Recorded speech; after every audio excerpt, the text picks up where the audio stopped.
This is TOMONEWS for Wednesday, February 21st.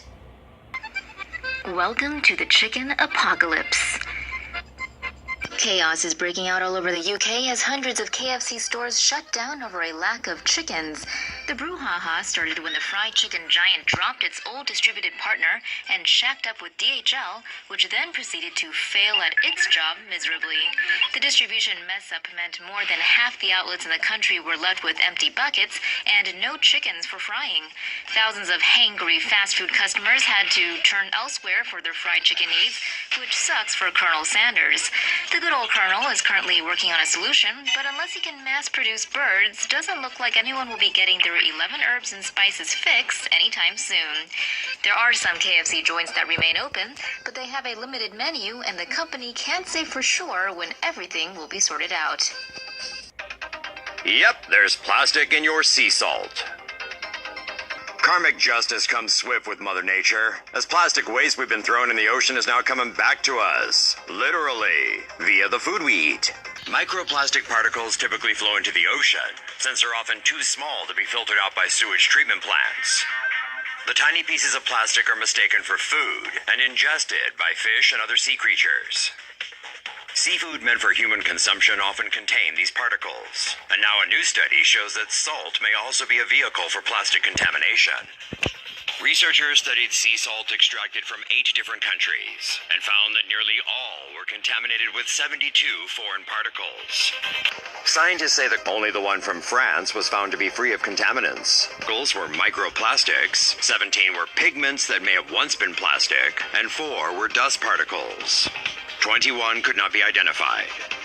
Scientists say the current concentration of plastic is low and won't affect human health. But if plastic pollution continues, those levels may increase and potentially become detrimental to our well-being.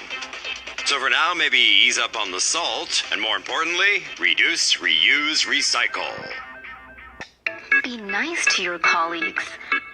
A 47-year-old Michigan woman has lost her job after local police discovered she put laxatives and brownies on purpose for her coworkers' farewell party. According to the Saline Post, Saline police said the woman worked at an engineering firm in Michigan and dumped a tube of laxatives into the brownie batter. So, what was her motive?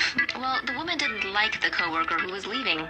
Wow, that's some serious hating right there.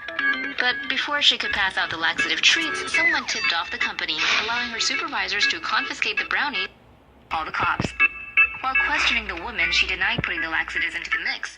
The cops said they were happy to get the treats analyzed. That's when she confessed and called it a bad joke.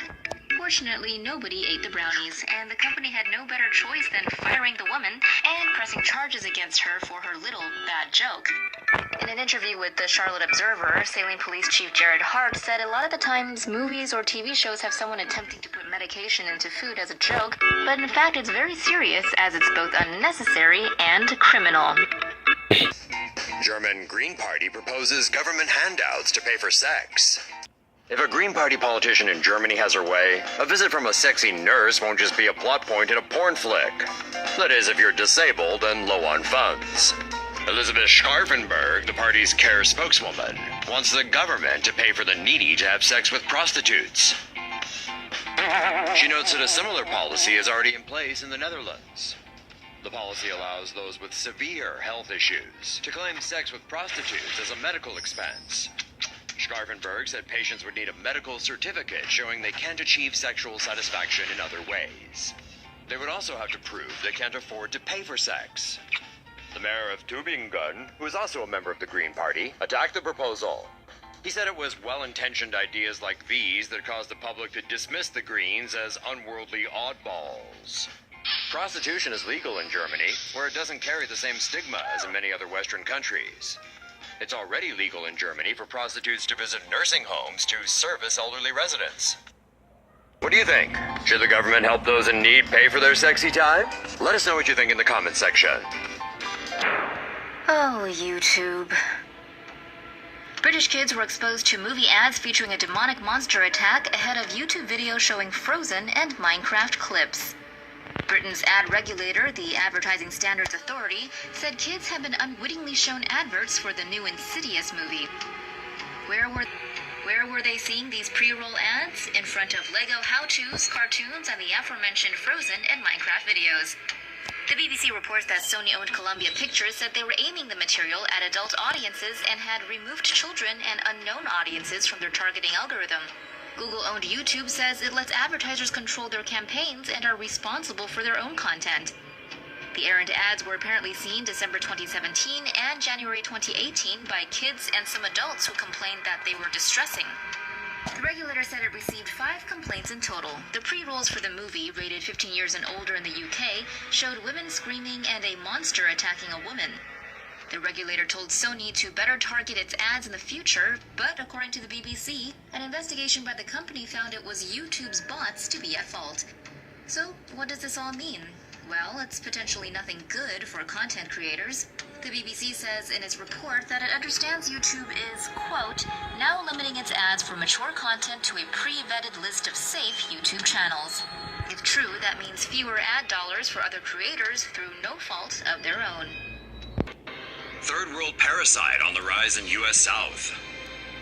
It may be a disease that is typically associated with developing nations. But a new study has found that parasitic hookworms are plaguing the southern U.S. 34.5% of stool samples taken from Alabama's Loudoun County tested positive for a species of hookworm called Necator americanus. Households in the county are reportedly poor and lack basic sanitation, with waste often discarded in the backyard. Residents exposed to the raw sewage may become infected with hookworm, which enters the human body through the feet. The parasitic worm attaches itself to the walls of the small intestine, sucking the host's blood, which in turn causes anemia, weight loss, impaired mental function, and stunted growth in children. The disease is a problem even for those who can afford to install their own septic tanks. Sewage problems run rampant in Alabama's Black Belt region.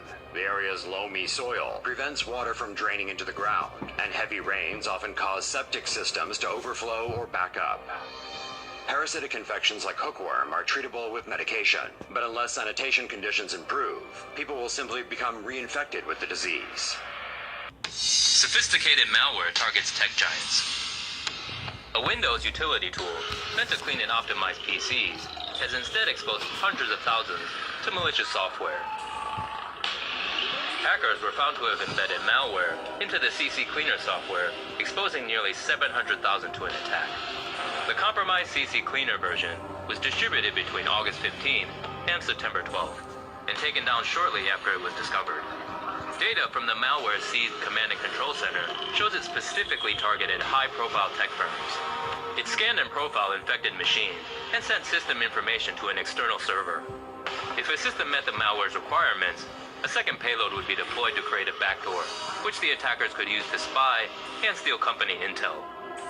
Researchers examining the malware describe it as complex and sophisticated, evidenced by the fact that it went undetected for weeks. Though a partial list of affected companies was released, there's no news yet of the damage that the malware may have caused. Avast, the company that owns CC Cleaner, says it's working with authorities to identify the perps and other servers that they think were used in the attack.